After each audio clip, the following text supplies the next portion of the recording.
先说。你这3个月了，什么物竞天择？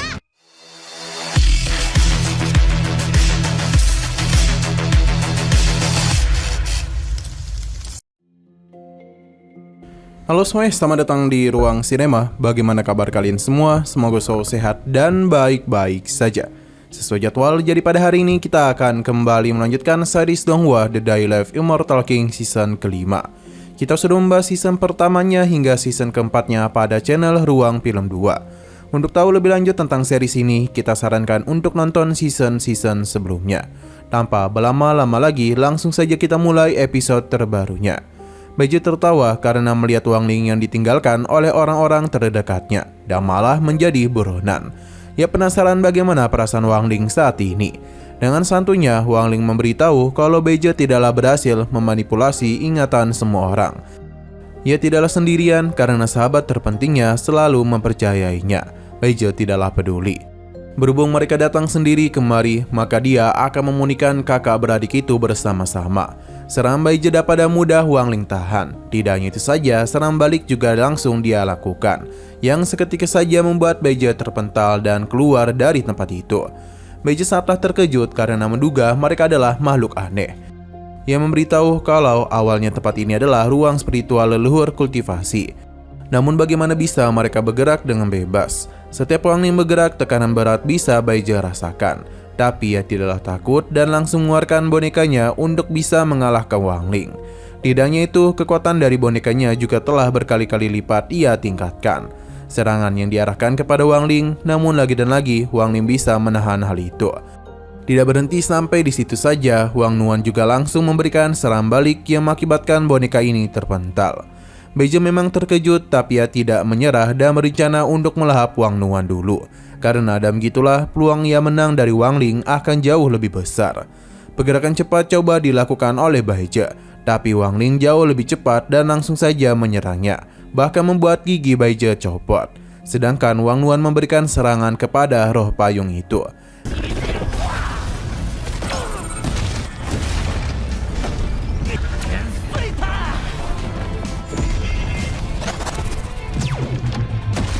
Beije yang terluka bisa pulih dengan cepat berkat boneka yang ia makan. Beije juga memuji kemampuan hebat dari Wang Nuan. Padahal dia itu baru lahir, tapi sudah memiliki energi spiritual yang luar biasa besar. Ia pun semakin bersemangat untuk bisa memakannya. Pedang iblis pun dirinya panggil dan ingin melihat bagaimana cara mereka untuk mengatasi serangannya. Pedang iblis sangatlah setia kepada Beije karena telah dihidupkan kembali. Maka karena itulah dia berjanji akan melenyapkan kedua lawannya.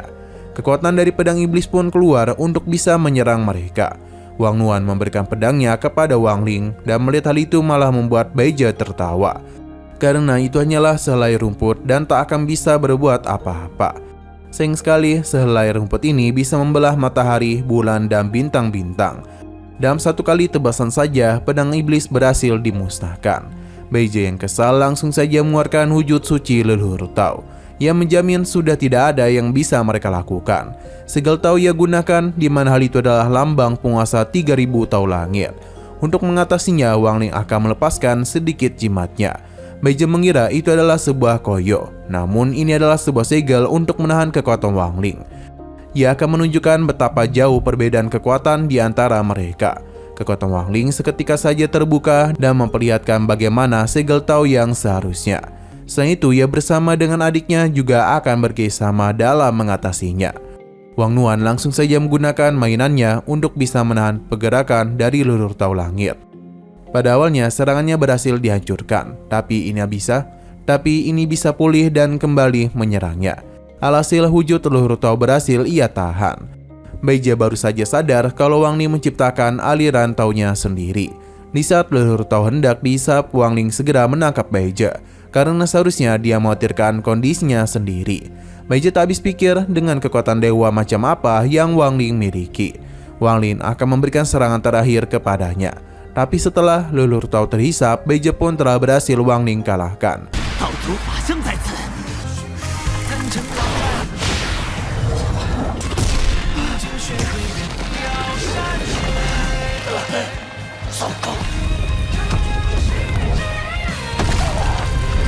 Beije selalu berpikir kalau 3000 Tau Langit merupakan batasan puncak dari kekuatan kultivator. Namun siapa yang mengira kalau Wang Ling dapat menguasainya dalam waktu yang begitu cepat. Dari itu hanya sedikit kekuatan dari Wang Ling saja karena segelnya tidak lepas semua. Wang Ling berencana untuk membawa Beije masuk ke dalam penjara lagi. Di saat Beije berbicara, diam-diam payungnya melakukan penyerangan kepada Wang Nuan dan berhasil menghisapnya. Alhasil Wang Nuan pun langsung dimakan oleh Beije. Ini membuat Wang Ling marah besar, tapi Beije segera menenangkannya karena ia harusnya sadar kalau sekarang Wang Nuan tengah berada di dalam perutnya. Jika ia menghabisinya, maka adiknya itu akan ikut meninggoy. Sementara itu, jauh di dalam alam bawah sadar Beije, Wang Nuan sudah ada di sana. Wang Nuan bisa melihat kalau sekarang Beije kecil tengah dilindungi oleh gurunya. Wang Nuan mencoba untuk membantu, namun dia di sana hanyalah sekedar ilusi saja. Ternyata yang mengejar mereka adalah Dylan dan ia meminta untuk memberikan Beije kepadanya. Namun gurunya tidaklah sudi sebab ia tahu betapa buruknya Raja Malam itu. Bagi mereka, Beije merupakan sosok yang bisa memuluskan rencana besar Raja Malam. Seharusnya ia juga tahu betapa jauhnya perbedaan kekuatan di antara mereka. Namun tetua ini tidak akan menyerah karena ia adalah guru dari Beije.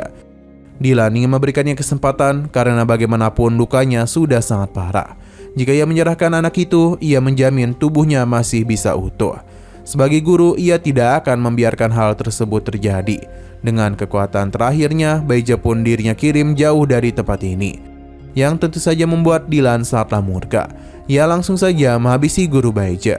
Dylan tidak menduga kalau pria itu memiliki pusaka sistem ruang dan membuat Beije menjauh darinya. Raja Malam meminta Dylan untuk mencarinya karena itu adalah tanggung jawabnya. Dylan paham dan dia sudah mengirim anjing pemburu jiwa yang menjamin semua ini tidak akan gagal.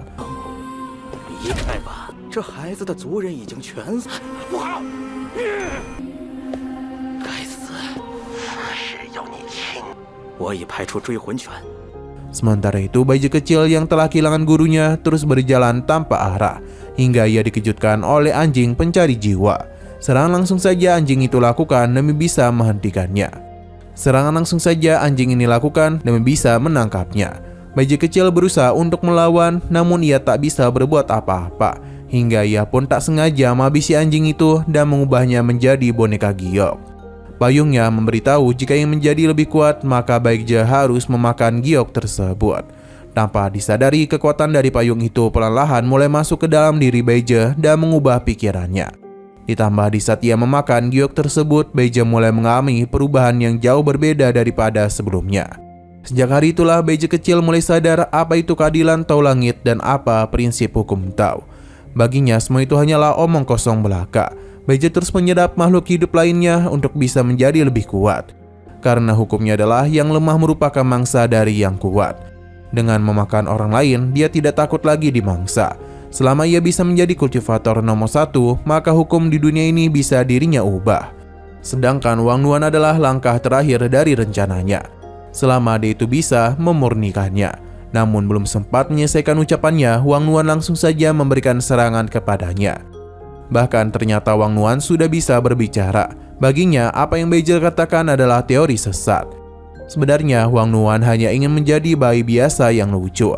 Namun apa yang Beije lakukan merupakan hal yang tak bisa dibiarkan. Jadi terpaksa ia harus memakinya. Beije benar-benar tidak percaya kalau Wang Nuan merupakan bocah yang baru berumur 3 bulan. Serangan langsung saja ia lakukan karena setiap perkataan yang Beije ucapkan merupakan hal yang jahat. Beije padahal sudah memperlihatkan masa lalunya, namun Wang Nuan tidak memahaminya. Wang Nuan tentu tidak peduli karena jika dia sakit, maka seharusnya pergi saja ke rumah sakit jiwa. Dan jika mau balas dendam, seharusnya ia lapor polisi. Tapi sepertinya lapor polisi juga tidak akan ditindaki. Ya, kalian tahulah kenapa. Lanjut, Wang Nuan kesal karena Beije telah melibatkan banyak orang yang tidak bersalah. Ia sepertinya kurang diajari oleh orang tuanya dan juga kurang dihajar oleh masyarakat. Jadi Wang Nuan sendirilah yang akan memberikan pelajaran kepadanya.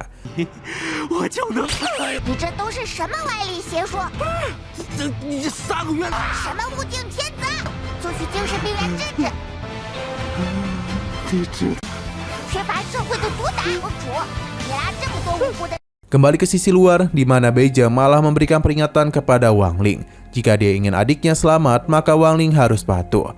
Namun Beije tiba-tiba saja terjatuh, bahkan giginya itu harus kembali copot. Pasalnya Wang Nuan dari arah dalam sudah memberikan beberapa pelajaran kepadanya. Alhasil dia pun dihajar tanpa bisa memberikan perlawanan. Wang Ling sadar itu adalah ulah adiknya, di mana Wang Nuan sedang bersenang-senang dan akibat serangan itu membuat Beije mengeluarkan orang-orang yang sudah dia telan. Wang Ning akan memberikan bantuan kepada adiknya. Karena dam gitulah, ia dan Wang Nuan bisa menghajar Beije sambil mengeluarkan orang-orang yang sudah dia hisap. Pada puncaknya, Wang Nuan pun telah keluar. Kini Beije sudah tidak memiliki kemampuan lagi. Di saat Wang Ling mengambil payungnya, roh jahat itu pun memberikan penawaran untuk menjadikan Wang Ling sebagai orang nomor 1 di puncak manusia.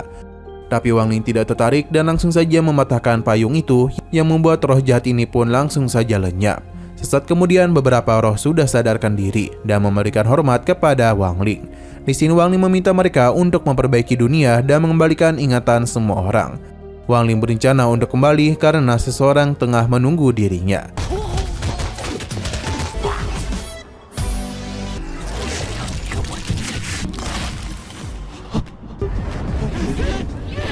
Sesaat kemudian Wang Ling pun menemui Surong yang untung saja ia baik-baik saja, meskipun telah terlibat pertarungan yang cukup sengit. Melihat kondisinya itu membuat Wang Ling terkejut karena taman bermain ini benar-benar kacau balau. Bagi Sunrong, Wang Ling telah kembali menyelamatkan dunia. Wang Ling berterima kasih kepada Sunrong karena di saat seluruh dunia memusuhinya, hanya Sunrong saja yang berdiri di sampingnya.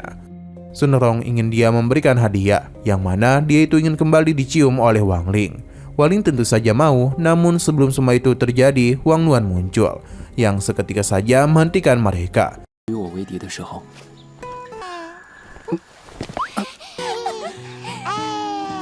Setelah semua itu, kita dibawa kembali ke penjara gaib Songhai, di mana Beije telah dikembalikan ke penjara tersebut. Di saat Joy memarahi perbuatan Beije, tiba-tiba saja sebuah serangan langsung saja menembus jantungnya, yang mana itu adalah ulah dari cairan hitam sebelumnya.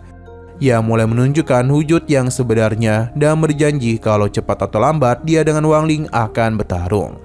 Nah, sebelum season ini selesai, kita dibawa ke kediaman dari Wang Ling, di mana mereka semua tengah berkumpul untuk merayakan ulang tahun pertama dari Wang Nuan. Sejak Wang Nuan lahir, ia selalu membawa tawa dan kebahagiaan untuk mereka. Sebagai seorang kakak, Wang Ling juga selalu melindungi adiknya dan menjaganya dengan tulus. Pada hari ini, mereka akan mengadakan ritual memilih benda. Jadi apapun yang Wang Nuan pilih, mereka percaya dengan kebaikan dan kebijaksanaannya. Bagi ayah dan ibunya, Wang Nuan merupakan hadiah terindah yang mereka dapatkan. Wang Situ juga berterima kasih kepada teman-teman Wang Ling karena sudah datang untuk menghadiri ulang tahun pertama putrinya. Ia pun mengajak mereka untuk bersulang. Setelah semua itu, Wang Nuan mulai merangkak untuk memilih barang yang dia inginkan. Di sana ada ATM Sunrong yang menandakan dia bisa menjadi kaya raya. Ada juga barbel dari Chen Zhao, namun Wang Nuan segera menyingkir. Mereka teruslah meminta Wang Nuan untuk memilih barang yang sudah mereka siapkan, termasuk juga Wang Ling yang menyiapkan mie keremes. Namun semua ini tidaklah membuat Wang Nuan tertarik, karena bagaimanapun dia itu hanya ingin memilih barangnya sendiri, sebab masa depannya itu akan dia tentukan sendiri. 让我们共同举杯，早日突破筑基。对的，小暖也喜欢吃干豆呀。我的未来。